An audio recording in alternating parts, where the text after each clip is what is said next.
Hello again, everyone. Wow, what a blistery winter day we're having today. Today's gospel is from the second chapter of John. On the third day, there was a wedding in Cana of Galilee, and the mother of Jesus was there. Jesus and his disciples had also been invited to the wedding. When the wine gave out, the mother of Jesus said to him, "They have no wine." And Jesus said to her, "Woman, what concern is that to you and to me? My hour has not yet come."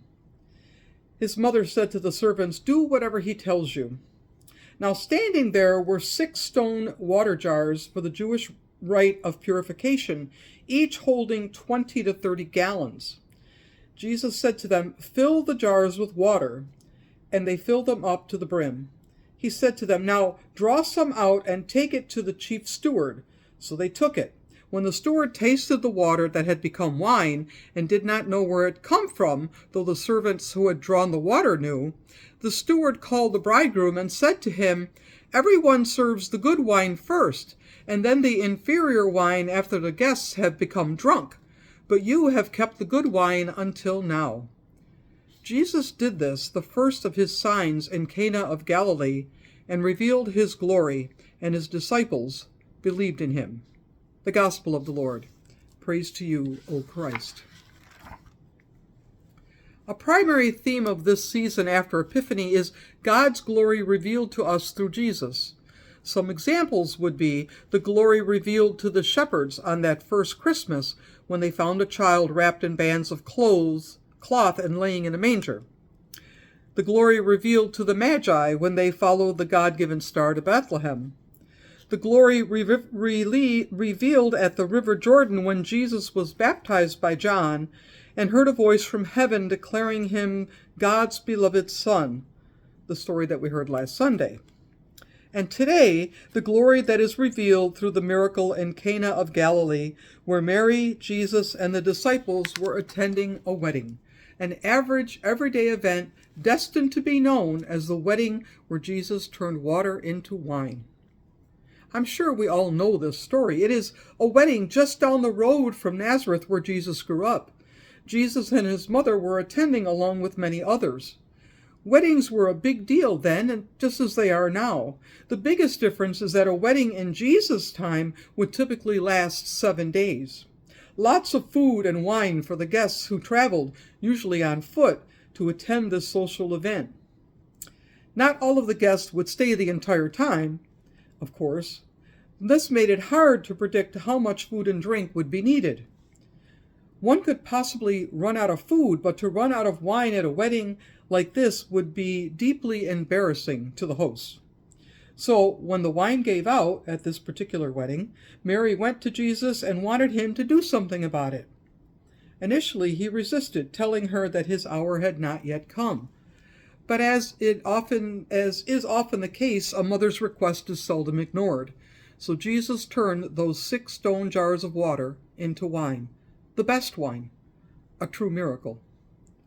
This miracle is called the first of Jesus' sign revealing his glory, but what kind of sign is this, and what kind of glory is revealed?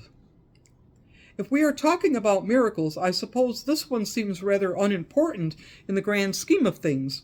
After all, Jesus isn't saving a life. He isn't giving sight to the blind or helping the deaf to hear. He isn't feeding thousands or casting out any demons. I guess you could say that it's not very practical. In actuality, this miracle teaches us a lot about the life of faith because it provides us with a powerful image for what a life with Jesus looks like. And it's extraordinary. It's wine, not water, and not just wine, but the good stuff. And it's more than what we can see, more than what we can find on our own. Life with Jesus turns our plain old water life into a rich, wonderful, bountiful life. This may not be the most needed of Jesus' miracles or the most practical, but it is essential, and it is the first of his signs, revealing his glory. Signs are an important theme in John's Gospel because they reveal Jesus' glory and help us to believe in him. Let's take a quick detour through the Gospels of John and see what other signs are mentioned there. In John 4, we hear of the miraculous healing of the royal official's son.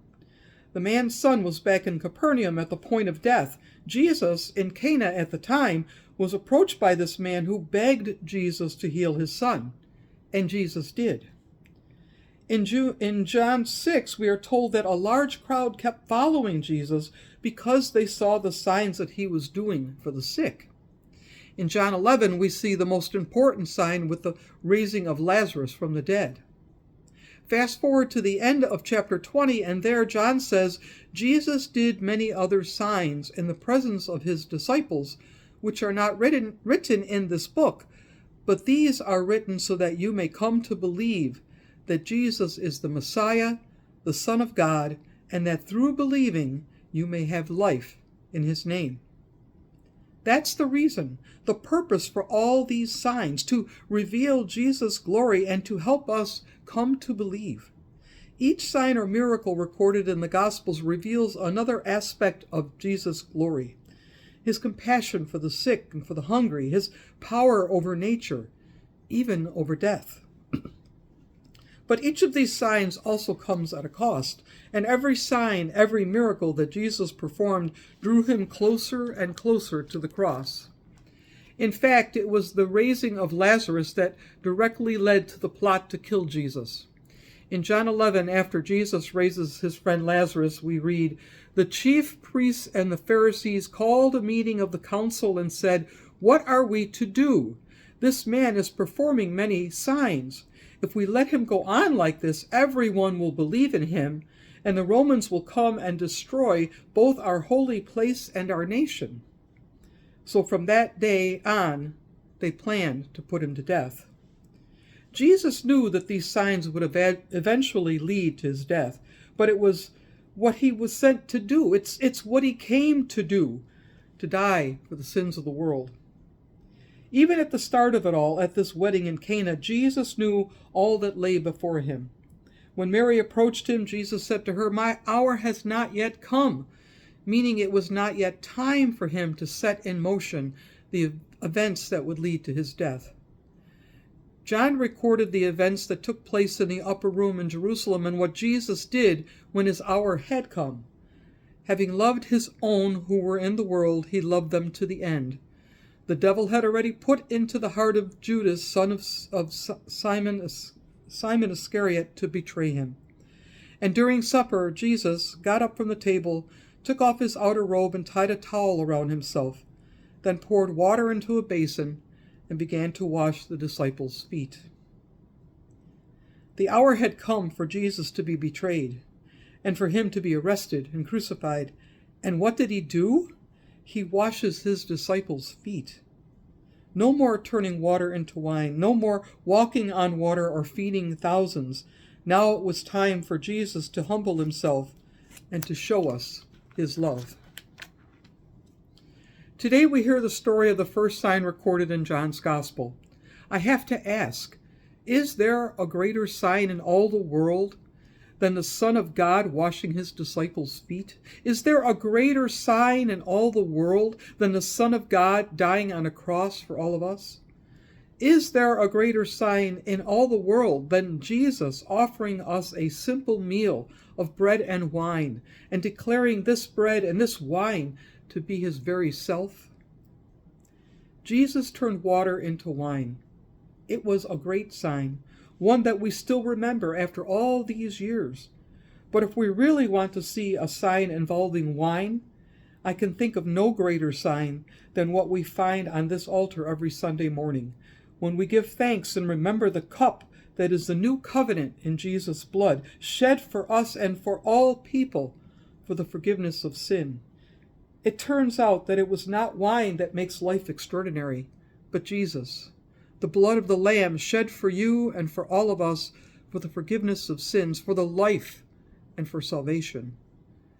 This world's fullness is not made by us. This world's fullness is made by Jesus and given to us. Not made, not found, always. Not made, but found, always in Jesus.